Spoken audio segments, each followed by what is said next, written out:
चुनाव आयोग ने उत्तर प्रदेश समेत 5 राज्यों के चुनाव का ऐलान कर दिया है। उत्तर प्रदेश में 7 चरणों में 10 फरवरी से 7 मार्च तक मतदान होगा।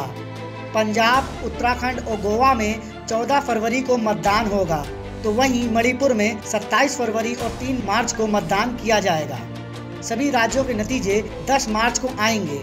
उत्तर प्रदेश में पहले चरण में 10 फरवरी को 11 जिलों की 58 सीटों पर वोटिंग होगी। शामली, मुजफ्फरनगर, बागपत, मेरठ, गाजियाबाद, हापुड़, बुलंदशहर, अलीगढ़, गौतम बुद्ध नगर, मथुरा, आगरा में 10 फरवरी को वोटिंग होगी। दूसरे चरण में 14 फरवरी को 9 जिलों की 55 सीटों पर वोटिंग होगी। सहारनपुर, बिजनौर, अमरोहा, मुरादाबाद, रामपुर, संभल, बदायूं, बरेली, शाहजहांपुर में 14 फरवरी को वोटिंग होगी। तीसरे चरण में 20 फरवरी को 16 जिलों की 59 सीटों पर वोटिंग होगी। हाथरस, कासगंज, एटा, फिरोजाबाद, मैनपुरी, फर्रुखाबाद, कन्नौज, इटावा, औरैया, कानपुर, जालौन, हमीरपुर, महोबा, झांसी, ललितपुर में 20 फरवरी को वोटिंग होगी। चौथे चरण में 23 फरवरी को 9 जिलों की 60 सीटों पर वोटिंग होगी। पीलीभीत, लखीमपुर खीरी, सीतापुर, हरदोई, लखनऊ, उन्नाव, रायबरेली, फतेहपुर, बांदा में 23 फरवरी को वोटिंग होगी।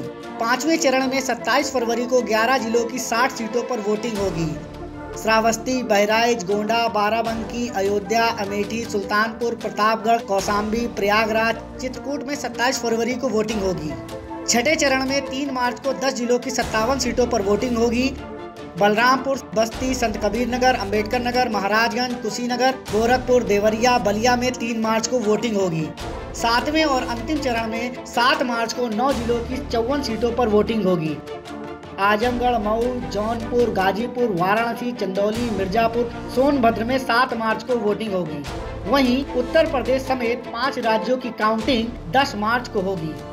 बता दें कि कोरोना वायरस की तीसरी लहर के मद्देनजर इस बार चुनाव आयोग ने रोड शो, पदयात्रा, बाइक रैली, जीत के बाद जुलूस पर रोक लगाई है, तो वहीं 15 जनवरी तक सभी प्रकार की जनसभाओं पर रोक लगा रखी है।